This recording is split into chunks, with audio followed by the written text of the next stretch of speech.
Well, the day has come. It is finally here. The S650 tuning, and HP Tuners just launched it today, and tuners are getting a hold of it. They're starting to mess with it. They're playing around. They're trying to tune things, and the drama's already heated up in the automotive tuning world, as it always does. But some of the S650 stuff. So now, the S650 was a controversial Mustang. A lot of people don't like the looks of it. I think the same thing happened with the S550, and then they eventually started liking them. But it happens with every new car. The S650 is now 2.5 years old. It has been untunable. There were some factory out-of-the-box stuff where it's like, oh, a Roush or like a, Whipple supercharger plug-and-play. But it has not been like tunable, where you could just plug into it and say, here you go, here's some more timing, E85, transmission tuning, it's all open, boom, done. That's pretty awesome. Full disclosure, I guess people are being paid by HP Tuners to talk about this. I haven't been paid at all. I don't know if that's a my fault thing, or should I not be talking about this because I'm not paid. Like the video, so I do get paid. Every one like is like 1 cent, I think, something like that. So, got a couple kids to feed, so, like the video. But HP Tuners also announced so their whole list that they announced today was the Mustang GT, Dark Horse, F-150 Raptor R 2023, Bronco 21 to 25, Bronco Raptor and Ranger Raptor 22 to 25, Expedition 22 to 23, and F-150 21 to 23. So, pretty interesting. It's 4 credits, if that means anything to people that tune stuff. That's the cost that HP Tuners charges, how many credits to tune their vehicles, and then all the other stuff is pretty standard tuning practices. So, a little bit about the S650. It has been the worst selling Mustang of all time, is the S650. The Mach-E has been outselling the new Mustang. I think some of that's because of tuning, but a lot of that is because of consumer demand. There is very, very little consumer demand for these sport coupes or these hot coupes or really any performance car. I mean, the Camaro's gone, the 400Z is down in sales, the Supra's kind of phasing out. It's really just the Mustang or the BMW market that are in competition for that mid-level, like 20-something-year-old, 30-year-old person that can, afford these cars, modify them, have some fun with them. That's the market, and it's really dwindling down, and that just shows you what consumer demand is, that there's so little options. Obviously, Dodge doesn't really have anything to offer right now. Chevy doesn't have anything to offer in that level market right now. So this shows that there's very little consumer demand. There may be less consumer demand to even tune these things. I think a lot of tuners are in this mindset of like S550 or S197, like there's just going to be this boom gold rush. You're going to be just living it up. I don't know if that's really the case. I don't know if there's a market for 65 different tuners to be, developing and tuning on these things, but that'll be a thing that we'll find out as time goes. I'm sure there will be some that make a killing, but I think it's not going to be the cash cow that a lot of people are thinking. I think this car is still a relatively good out-of-the-box car that you don't need to do much on. Maybe just like a little bit of tuning, maybe some E85 to pick up 20-30 horsepower, maybe something on the shifts to pick up just a little bit extra, humph, if you will. But that's kind of it's kind of digressing from the hype of this being tunable. And I was just shopping around for these cars a little bit. They are relatively affordable now. That was the big complaint when these came out, that they were not affordable enough.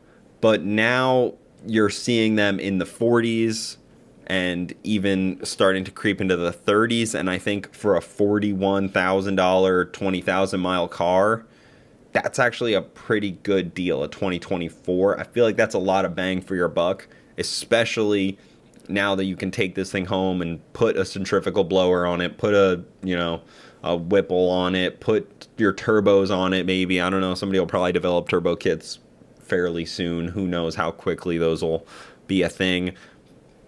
But now it actually opens this up. And I wonder if we'll see an uptick in used sales on these. It'd be hard to track, but there might be a strong uptick. Even on the new side of things, I think Ford might see a bonus bump. It's funny because they can't really advertise this because it's not truly something that should be allowed. It's like a, behind closed doors, but not that this is tuning and open. I even hear some rumors that somebody at Ford kind of kicks a hard drive to somebody, because it's very interesting that soon after an administration change, there's now tuning on these Mustangs, there's tuning on the 2023 F250s, there's tuning on a couple other vehicles, and Ford's kind of been like this with the aftermarket industry, where they'll like, almost feels like a meeting, like a secret meeting happens, like a deep throat, like Watergate type of thing, and then they just end up with tunability, and it is what it is. It's like, oh, here you go, you got this hard drive. And I assume something like that maybe happened. Maybe they just took 2.5 years to unlock it and everything's a coincidence. But I tend not to believe in coincidences. I tend to more believe that there's large conspiracies going on and people are getting paid under the table.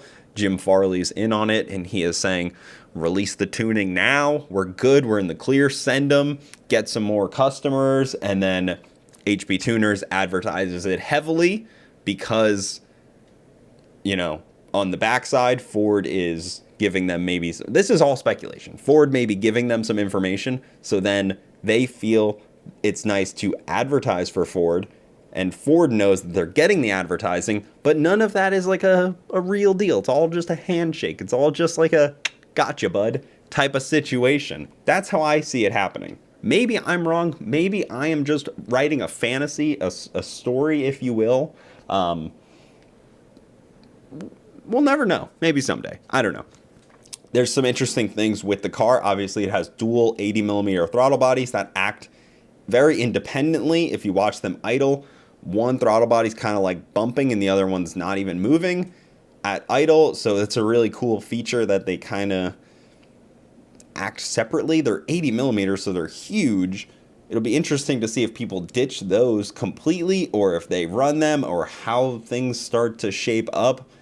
I don't think this engine and trans combo is very different than the S650 stuff. It seems pretty much on par with all of that, but that we'll know soon enough. Maybe this transmission's stronger and the 10-speed's way better. It's hard to really say. The other issue I keep seeing people talk about is the over-the-air updates. So Ford and Chevy and stuff like that, they have a ability to do over-the-air updates on these cars without any consent, I guess, of the owner. I guess you already give up consent. You already drop your pants when you're at the dealership and you've given consent, but they can do over-the-air updates, so I don't know if they will be able to clear the tune or wipe the file. That would be unfortunate if you have a turbo car and your file gets wiped and you don't realize and you just go drive it and blow the thing up. Who knows?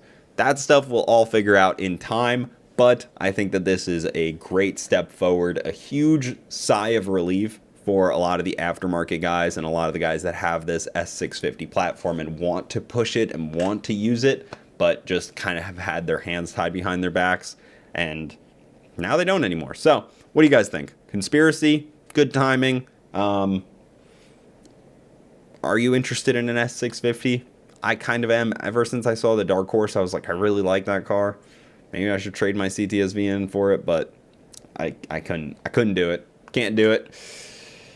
Maybe someday I'll get one, but that'll do it, guys. Thank you so much for watching. Keep it saucy. I will see you next time. I wonder if they'll be able to tune the GTD.